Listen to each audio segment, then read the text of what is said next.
Join ForumIAS Academy, trusted by hundreds of toppers, including IAS Rank 1 𝐂𝐡𝐚𝐧𝐧𝐞𝐥 Sharma.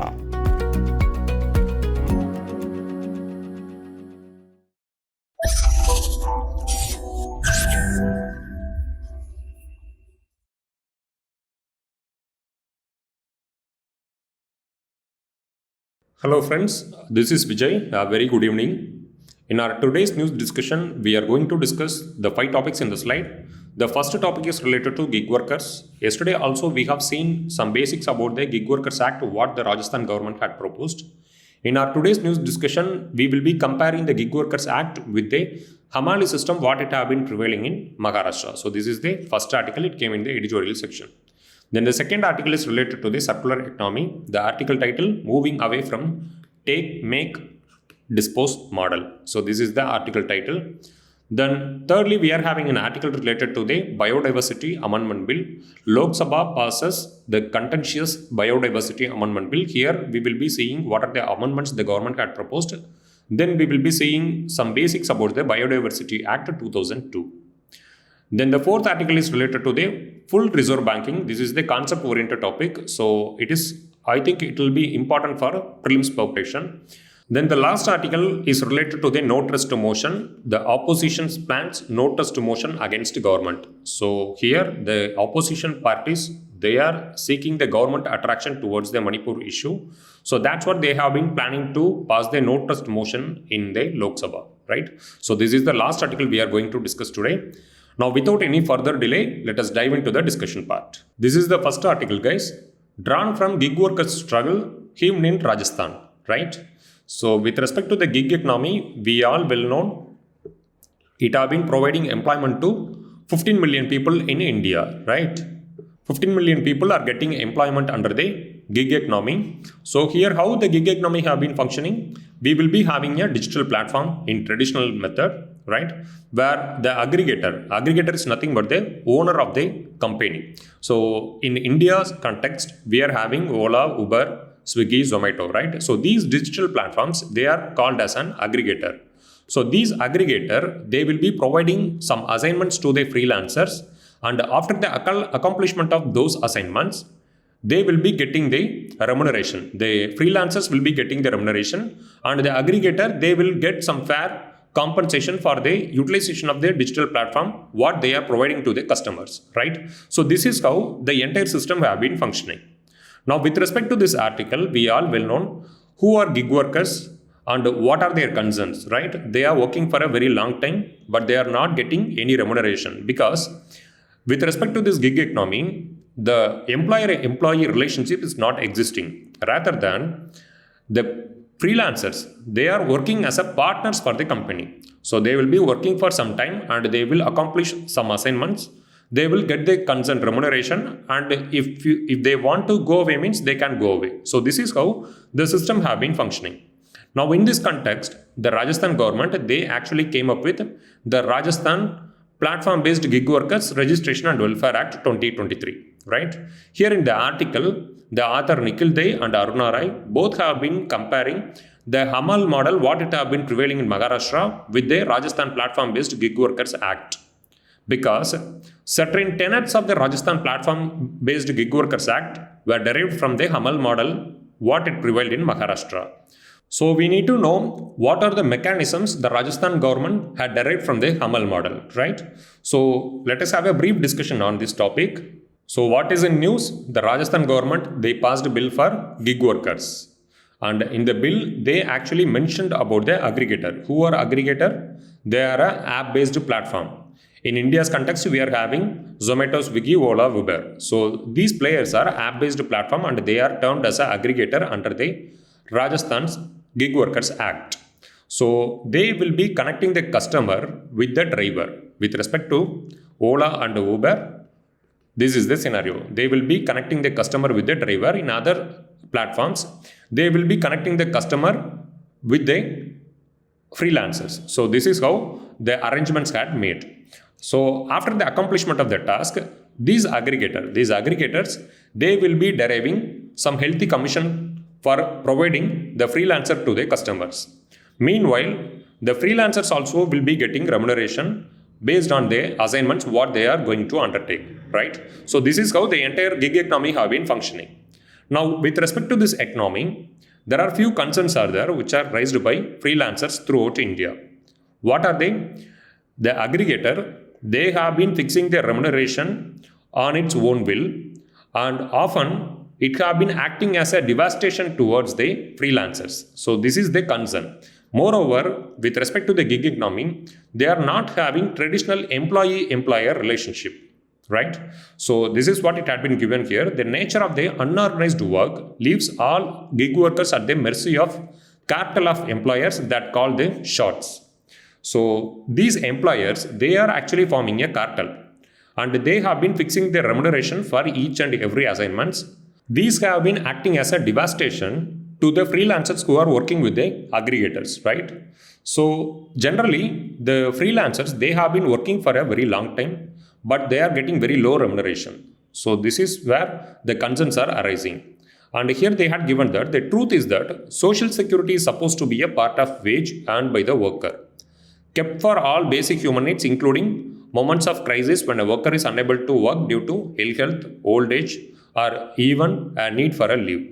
So there are several concerns are there with respect to the social security benefits.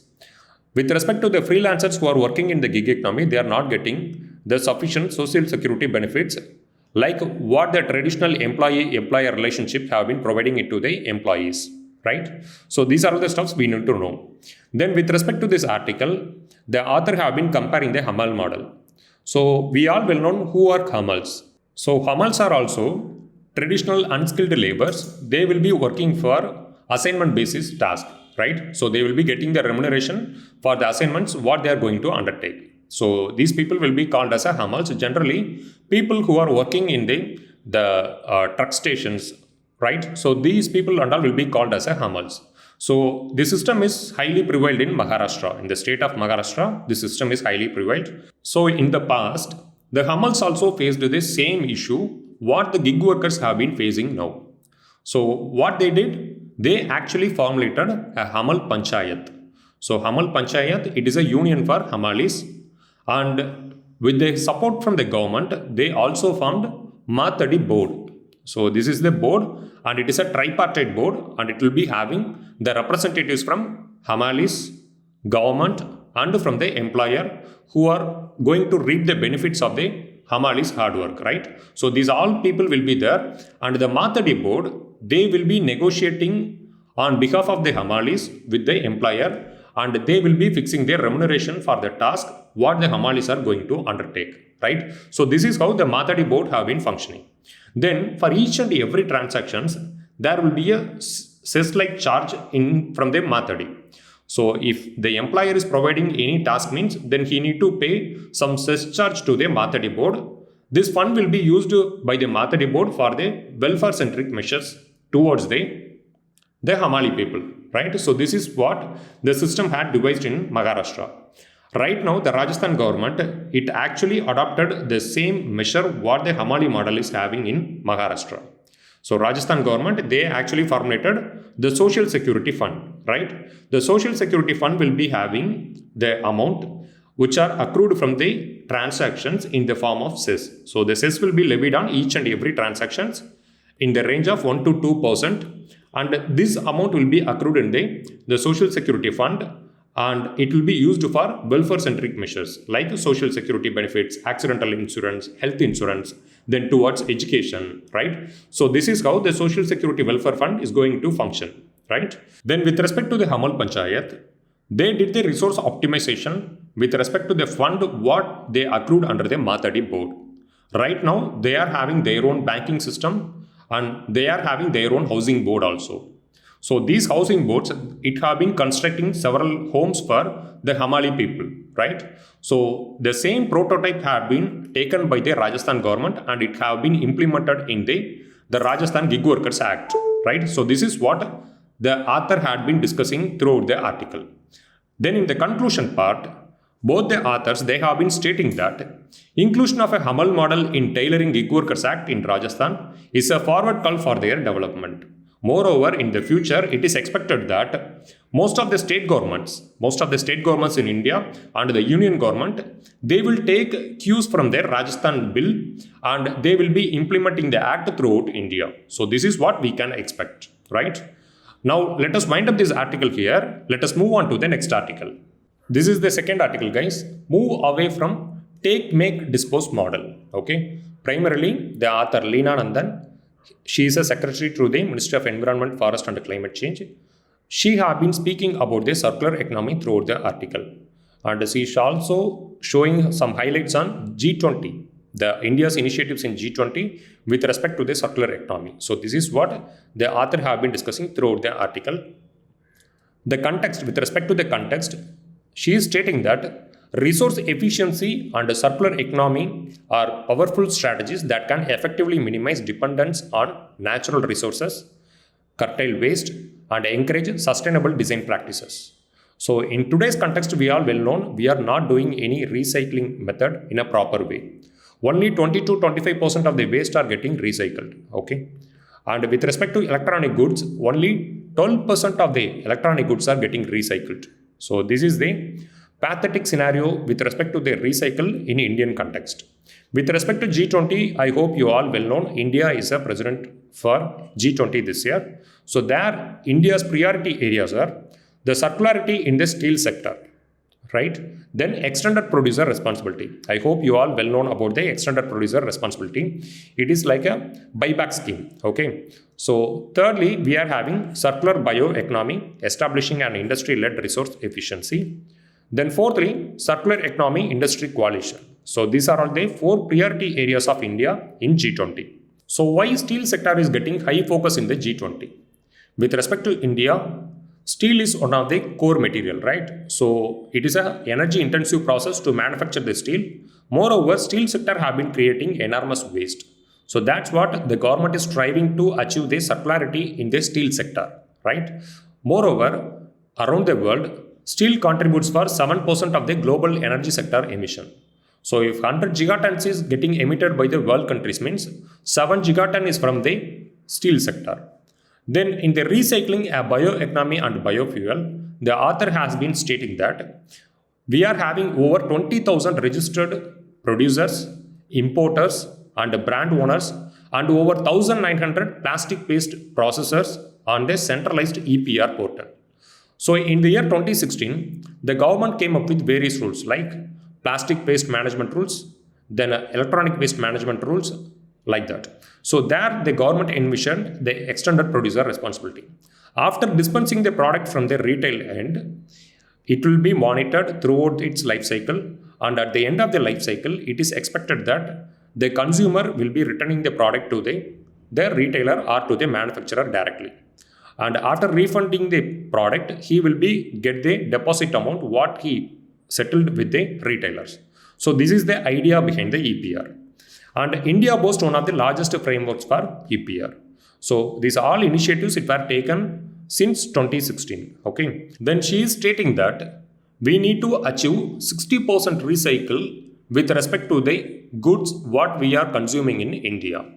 Then with respect to the bioresources, India witnessed 2.5 times of the growth. So that's what she has been stating, that combined with the crops well suited for the degraded land, biowaste can serve as a valuable primary raw material and a viable substitutes for mineral resources. We are well known in thermal power plants, they are utilizing the bio-waste for the combustion and all. So this is what she has been stating. After harvesting the crops, the bio-waste can be served as a valuable primary raw material for energy sources, right? Then she is stating that adopting a circular bioeconomy approach will reduce the need for extracting the virgin resources and provide an effective waste disposal solution. So if we are focusing on the circular economy means, then the waste generation will be lower. Moreover, we can use the output of one segment as an input for another segment. Therefore, the need for requiring the extracting virgin resources also will be reduced, right?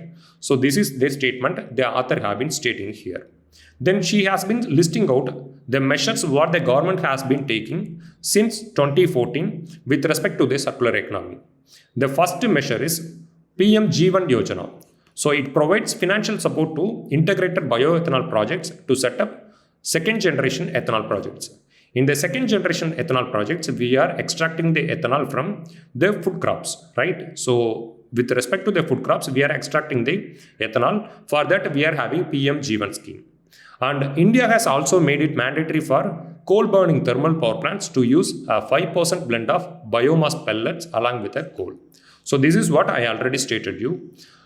With respect to the thermal power plants, we are utilizing the biomass waste in the combustion. So the government is having a norm that each and every thermal power plant, they need to utilize 5% of their energy requirement from the biomass pellets. Then author has been discussing about the Gobar Dhan scheme. So with respect to the schemes guys, Pradhan Mantri Jeevan Yojana scheme and SATAT. SATAT means Sustainable Alternative Towards Affordable Transportation. So the SATAT scheme and PM-JEEVAN scheme both are governing by the Ministry of Petroleum.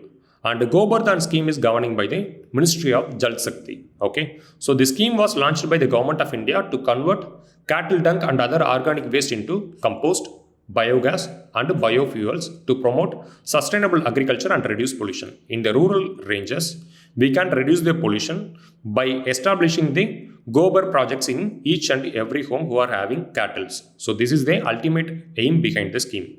So with the establishment of the Gobar infrastructure in each and every home, moreover, we can bring self-sufficiency in their energy requirements, right? Then we are having SATAT scheme. The author has been stating that the SATAT, it is used to promote the use of compressed biogas as an alternative green transportation fuel. So under the SATAT scheme, the compressed biogas has been manufactured in the industrial setup. So these are the few measures the government has been taking throughout the year since 2015 with respect to the circular economy. Then in the conclusion, she is stating that the coalition what the government is having with industry is encouraging the government and the private wings to enhance their tech collaboration and to build advanced capabilities across the sectors in the circular economy. Then through this coalition, it is expected that the de-risked finance will be mobilized and it will facilitate a proactive private sector engagement between both the government and the private entities. So this is what the author has been concluding, right? Now let us wind up the article here. Let us move on to the next article. This is the third article guys. Lok Sabha passes contentious biological diversity bill amid din. Right? We all well known about the Biological Diversity Act 2002. It is a 20-year-old act. And yesterday, the Lok Sabha, it passed certain amendments to the respective Biological Diversity Act, right? So what are the amendments the government have been making?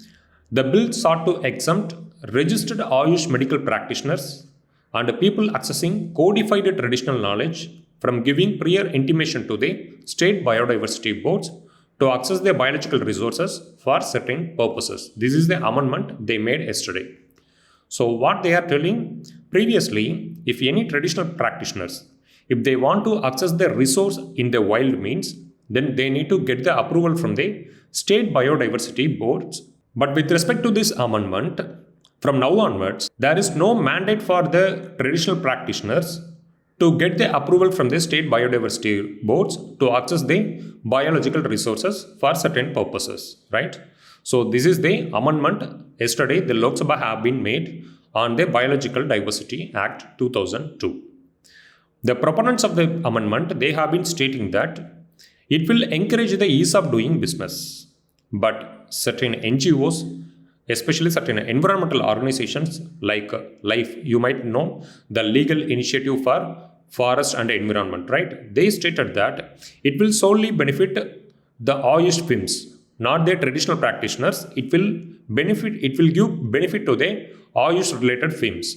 So, and moreover, in the future, they are stating that it will pay for the biopiracy because there is a cartel who are working behind the extraction of the resources illegally from the wild. So after the passage of the amendment, these cartels, they will be colluding with the firms and they will extract the resources in a illicit way, right? So these are the few facts we need to know. Then apart from these issues, with respect to the Biological Diversity Act, there are certain concerns are there. The concerns are, we are well known, each and every entity, they need to pay certain amount for benefit sharing, right? But certain states, they don't have any data related to the amount of money accrued under the benefit sharing mechanism what we are having under the Biological Diversity Act. Okay, so this is the first concern. Second concern, the amendment to what they passed yesterday, it have been decriminalizing several offences what it was considered offence under the original Biological Diversity Act 2002. So the act have been introducing a monetary penalty for the offences what are considered criminal under the original act. Okay, so these are the few facts we need to know with respect to the recent amendment. Now let us have a brief about Biological Diversity Act 2002. So the act envisaged three-tier mechanism to regulate the access to the biological resources, right? So we are having National Biodiversity Authority in the national level. Then each and every state, they are having state biodiversity boards. Then in each district, we are having biodiversity management committees.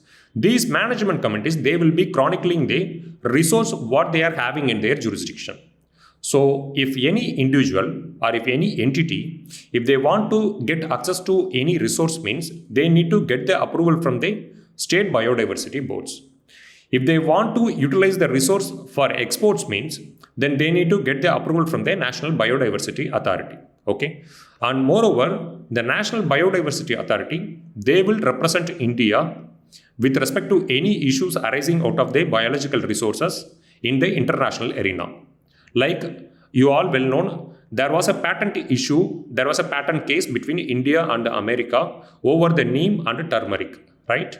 So there, the National Biodiversity Authority, it represented India.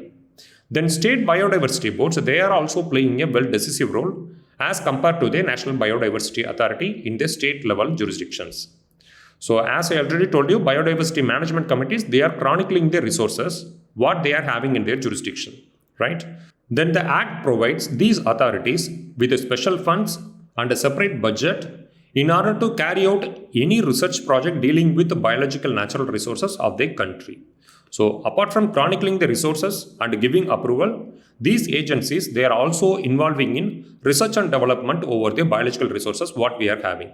Moreover, the offences what the individuals are committing under the Biological Diversity Act, it will be considered as a cognizable offence and it is a non-bailable. Okay, so these are the few facts you need to know with respect to the Biological Diversity Act 2002. Now let us wind up the article here. Let us move on to the next article. This is the fourth article, guys. Full reserve banking, where banks act solely as a custodians of customers' money. Right? This is the article title. This is a concept-oriented article. So I hope you all well known about the banking system, right? How the banking system have been working. So in traditional setup, we are following a fractional banking. So what is meant by fractional banking? There we will be having three players. One, creditor, who is depositing the amount in the bank. Then the lenders. The lenders are nothing but a financial intermediaries. In India's case, we are having NBFC, then traditional public sector banks and private sector banks, right? So these people are lenders. Then we are having debtors. Debtors are the one who are taking the loan from the bank, right? So they will be paying the interest rate for the amount of what they are getting as a loan, right? So this is how the banking system have been functioning. Now with respect to the full reserve banking, we all well know the bank run have been happening, right? Because in certain cases, the debtors, they will be failing to repay the principal and the interest. In that case, the cash crunch will be there in the bank and it will affect the health of the entire banking system. And in India's case, there is no bank run had been witnessed in the recent time. But with respect to US, recently we witnessed the Silicon Bank. It attained the bankruptcy stage, right? So this is how the traditional banking setup have been functioning. Now what is meant by full reserve banking? In full reserve banking, whatever the amount you are going to deposit in the bank, it will be there in the bank and they are not supposed to lend out your money. Okay. Suppose let's say if you are having 100 CR and if you are going to the full reserve bank and if you are depositing the 100 crore in the vault means, then it will be there. They won't be doing any lending activities with the amount what you are depositing. So this is the full reserve banking.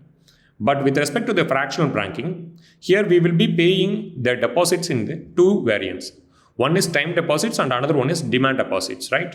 So there are two deposits are there. One is time and another one is demand, right? So two deposits are there. In time deposits, the interest rates will be bit higher because we will be giving certain assurance in the format of time with respect to the amount when we are going to withdraw. But with respect to the demand, we are not giving any promises to the banking systems with respect to the withdrawal of the amount. Therefore, there will be higher interest for the time deposits. So the bank, whatever the amount they are accruing under the time deposits and demand deposits, they will carry out lending activities. So with the lending activities, they will be fetching profits in the form of interest what the debtor have been paying. So the debtor will be paying the interest and they will be settling certain interest to the creditors. Let's say for debtors, they are levying 8% interest. And for creditors, they will be repaying some 6% interest. So the 2% margin is there, right? So this is the profit for the bank. So this is how the fractional banking have been functioning. And here, the creditors, they will be getting the remuneration for the deposit what they are making. But with respect to the full resource banking, you won't be getting any interest for the amount what you are going to deposit there. But the amount will be highly safe compared to the fractional banking system because there won't be any lending activities and there is a chance of failure with respect to the full resource banking is very lower. So these are the few facts you need to know with respect to the full resource banking. Then apart from that, as I already told you, they won't be providing any interest charges for your deposits, right? Moreover, with respect to the full resource banking, they will levy some fees for maintaining the cash in their vault. Okay, they will be levying the fees on you for maintaining your cash in their vault. So this is how the full resource banking have been functioning. And with respect to the full resource banking, they can do lending activities, but not with the amount what you are going to deposit, but with the actual cash what they are having. So with their own amount, they can carry out the lending activities, but not with the client's deposits, right? So this is the brief description about the full resource banking and the fractional banking. Now let us wind up the article here. Let us move on to the next article. This is the fifth article, guys. Opposition plans no trust motion against Modi government. Okay. So this article, it came in the front page of today's Hindu. With respect to this article, we all well known what the situation have been prevailing in parliament, right? The opposition parties, they are seeking to garner the view from the government over the situation what it have been prevailing in Manipur. There were several human rights violations against the Kuki tribe in the state of Manipur. So therefore, the opposition parties have been agitating in the floor of the house. With respect to this article, we need to know what is meant by no trust motion. No trust motion is nothing but a no confidence motion. Okay. If any MP, if he is having support of some 50 other member means, then he can bring no confidence motion against the government, right? So this is the basics. And moreover, the no confidence motion, it hadn't been represented under any provisions in the Constitution of India. Entirely, the clause with respect to the no confidence motion is governing by the rules of procedure of the Lok Sabha only. Okay. Moreover, I hope you all well know, Rajya Sabha, it doesn't have any role with respect to the no confidence motion. Now let us have a brief on no confidence motion. So in the parliamentary democracy, government can be in power only if it commands majority in a directly elected house. So this is the principle of democratically elected government. With respect to India, under Article 75(3), the subsection is 3, right? It states that the Council of Ministers, they are collectively responsible to the Lok Sabha. In the year 2015, UPSC had asked a question from this provision. They had given the question that the Council of Ministers is collectively responsible to whom?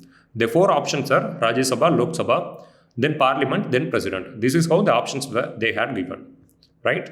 So this is an important provision. And with respect to the no confidence motion, as I already told you, we didn't find any mention in the Constitution of India with respect to the no confidence motion. The Rule 198 of the Rules of Procedure and the Conduct of Business of Lok Sabha provides mechanism for testing this collective responsibility. Let's say, if opposition parties or any MP, if they are bringing the no confidence motion against the government, and if it is getting defeated in the floor of the House means, then for the next 6 months, they can't bring any no confidence motion against the government. Okay. So If the government is winning the no confidence motion means it will be enjoying the power, it can enjoy the power for the next 6 months, right? Then Rajya Sabha, it doesn't have procedure for moving no confidence motion against the government and also adjournment motion, censure motion. So these three motions, it can be passed only in the floor of Lok Sabha, not in the Rajya Sabha, right? So if the adjournment motion, censure motion or no confidence motion, if it is getting passed in the floor of Lok Sabha means it is supposed to be the defeat of the government, right? Then the rule allows any Lok Sabha MP who can garner support of 50 colleagues to introduce motion of no confidence against the Council of Ministers. So the Lok Sabha alone can pass the no confidence motion, and the MPs who are willing to bring the no confidence motion, they need to garner the support of 50 colleagues, right? Now, motion of no confidence need not set out any grounds on which it is based. So if there are 50 MPs in favor means, then the motion can be permitted and the speaker will be allotting the time for discussion on the motion. There the discussion on the motion will be taking place. With respect to this issue, there will be a discussion with respect to the situations what it have been prevailing in the Manipur, right? Then MPs who support the motion highlights government shortcomings. So while moving the motion or while participating in voting process of the motion, they will be highlighting the government's shortcomings. In this case, they will be highlighting the shortcomings with respect to the government actions in Manipur. Then Prime Minister or ministers reply to the charges made. Then if the government loses trust vote means it is expected to resign, right? So this is the brief of the no confidence motion, right? Now let us wind up the article here. In our today's discussion, we have seen a topic related to the gig workers. There we have compared the Hamal model, what prevailed in Maharashtra, with the Gig Workers Act, what the Rajasthan state government had passed, right? Then in the second article, we had discussed about the circular economy. Then in the third article, we had discussed about the biodiversity amendment, what the Lok Sabha had passed yesterday, right? Then in the fourth article, we had discussed about the full reserve banking and the fractional reserve banking, right? Then in the last article, we have seen about the basics of no confidence motion. So these are the stuffs we had covered in our today's news discussion. Now let us wind up the discussion part here. Let us move on to the question part. So this is the mains question for you. Critically examine the potential of gig economy. Elucidate the mechanism to ensure entitlements and social security benefits to gig workers. I hope you can frame the answer for the question what I am giving to you, because we had discussed the potential of gig economy and also we discussed about the mechanisms what the state of Maharashtra and the state of Rajasthan have been following with respect to the gig workers, right? Now let us move on to the prelims question part. This is the first question for you. Which one of the following statements best reflects the idea behind the fractional orbital bombardment system, often talked about in media? Actually, this topic, it appeared in news in the past because of Ukraine-Russian war crisis and the America's recent innovation related to the fractional orbital bombardment system. So that's what UPSC also had asked the topic in the UPSC prelims in the past. With respect to the fractional orbital bombardment system, we need to know where the lower Earth orbit is locating. So the lower Earth orbit, it is locating in the range of 500 km to 1900 km above the Earth's surface.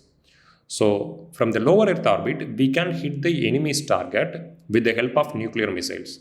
So the nuclear missiles and all will be positioned in the lower Earth orbit and it will be used to hit the target whenever the time requires. This is the mechanism behind the fractional orbital bombardment system. Moreover, with respect to the fractional orbital bombardment system, generally the countries are using the ICBMs. They are planning to use the ICBMs. So this is how the technology had been devised. And with respect to the options, option A hypersonic missile is launched into space to counter the asteroid approaching the Earth and explode it in space. This is not a right option. Then the second one, a spacecraft lands on another planet after making several orbital motions. This is also wrong. Here we can take the Chandrayaan-3 mission, right? Then the third option, a missile is put into a stable orbit around the Earth and deorbits over a target on the Earth. This is the right option. Whenever the time requires, the missile will be released from the lower Earth orbit and it will be used to hit that enemy's target, right? So this is the right answer for the question number 1. Then the second question, improper handling and storage of cereal grains and oil seeds result in the production of toxins known as aflatoxins, which are not generally destroyed by normal cooking process. Aflatoxins are produced by which of the following below? This is the option they had given. We need to know what is meant by aflatoxin. So aflatoxin, it is a kind of toxins which is released by molds. Okay. So in the exports of food grains or other agricultural crops, there is a US standard and European standard. They are having highly rigid standard with respect to the aflatoxins. Okay. So with respect to the aflatoxin, it had appeared in the newspaper over the exports. So that's what UPSC had asked the same question. And aflatoxins, as I already told you, it has been released by molds. So answer option C is the right one for the question number 2. Then this is the third question. Regular intake of fresh fruits, vegetables is recommended in the diet since they are good source of antioxidants. How do antioxidants help a person maintain healthy and promote longevity? So this is the question. Basically, they are asking what is meant by antioxidants. Before getting to know about the antioxidants, we need to know what is meant by free radical, right? Free radicals are nothing but a free electron. So in body, we all well known, there is a general metabolism have been happening. You are consuming the food and it is getting digested in the digestive system, right? So there, the free radicals and all have been released due to the digestive process. So these antioxidants, they will be neutralizing the free radicals because free radicals are free electrons, nothing but a free electrons. They will be hitting the nerves, veins and the muscles and they will be promoting the aging process. So to reduce the aging process, we need to consume a lot of antioxidants. These antioxidants, they will be having free protons and they will mingle with the electrons and they will neutralize the effect of the free radicals, right? So this is the mechanism antioxidants have been doing and they are reducing the aging process with respect to humans and other living organisms, okay? So with respect to options, first option is they activate the enzymes necessary for vitamin synthesis. This is the wrong one. Then secondly, they prevent excessive oxidation of carbohydrates, fats, proteins in the body, avoid unnecessary wastage of energy. This is also wrong. Thirdly, they neutralize the free radicals produced in the body during metabolism. This is the right one. Then with respect to the free radicals, apart from the digestive process, the cortisol hormone is there, right? So the cortisol hormone also will be releasing the free radicals in the body. So if you are highly stressed, means the amount of free radicals in your body will be very high. It will lead to a lot of problems, right? So the answer option C is the right one for the question number 3. Now we are arriving at the end of the discussion. I hope you like this discussion. Let me catch you in another discussion in the upcoming days. Signing off, Vijay. Have a nice time.